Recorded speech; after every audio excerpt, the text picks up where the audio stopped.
Anime review, do, do, do, do. Vampire Hunter D Bloodlust the movie review.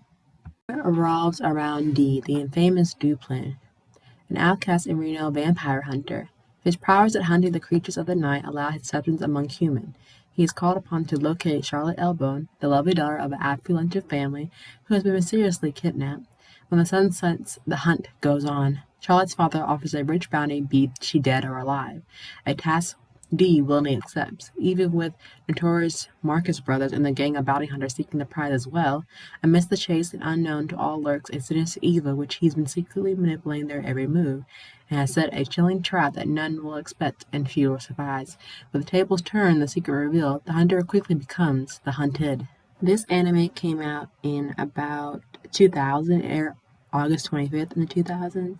It is based off of a light novel. It is action, sci-fi, horror, drama, romance, vampire, obviously, and fantasy. But you're thinking when this movie came out in the 2000s, that design aspect or aesthetic of the animation kind of looks like in the 90s, but it's really interesting.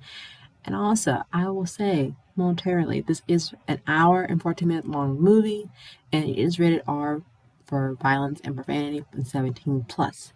So I want you to keep a few characters in mind when you think about this review and the movie itself.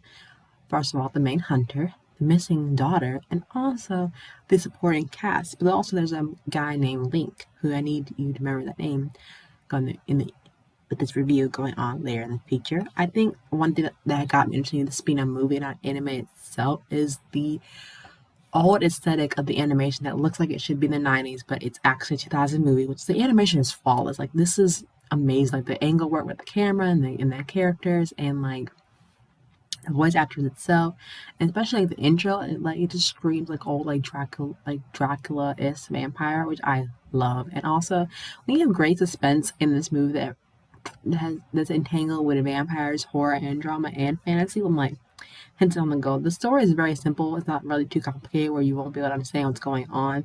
The plot is like barely written, like it's done beautifully. There's so much layers of the story that you just like keep on having to watch over and over again until you like, because you're so entranced by the story itself, and also the character development, especially the vampire hunter himself, who I forgot to mention. He is if you've seen this movie before, you have not.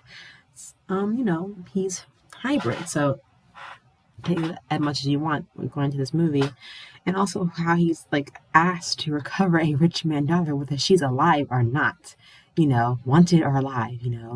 I'm just like, she is kidnapped, and that's very intriguing because back in that day, what else could she be kidnapped by? In this case, went to the word vampire, she is kidnapped by a vampire. And also, it's really intriguing that her dad either wants her dead or alive. Preferably, I think he wants her alive, in my sense. But that's just my case. And then we meet Dee, who meets up with another band of hunters who have their own special, equipment or whatever, or their own personal demons. And then it's turned that the hunter you acquired to hire to rescue your daughter, then his turn against him, and his secret is revealed.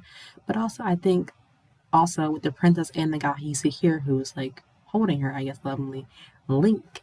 I want you to know, do you think, if you've seen this movie, do you think their ending was rightly what they deserve? And also, comment down below if you think that their roles in this movie was done dirty, because I think they were, but that's another review for another time. But I think also with each of these characters that are in this anime itself and their movie, that the character elements were done flawlessly.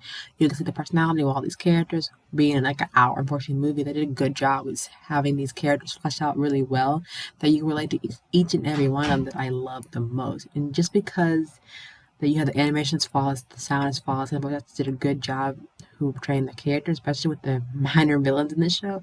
Like, their motivations are very clear, they're not muddled, and they're not like lost in transition, which I thoroughly love. And like the way the movie is like played out, the pacing is done phenomenally. Like, each character has their own different stories, their own different background. I think they just did a wonderful job of portraying the characters that they set out to be. And I think with this movie, that the plot was fantastic, the animation was fantastic, the characters and the sounds were thoroughly well done. And then also, Blood Plus was a nice gothic movie that was beautiful and stunning each in own every way. And I think that this movie deserves more hype than it deserves.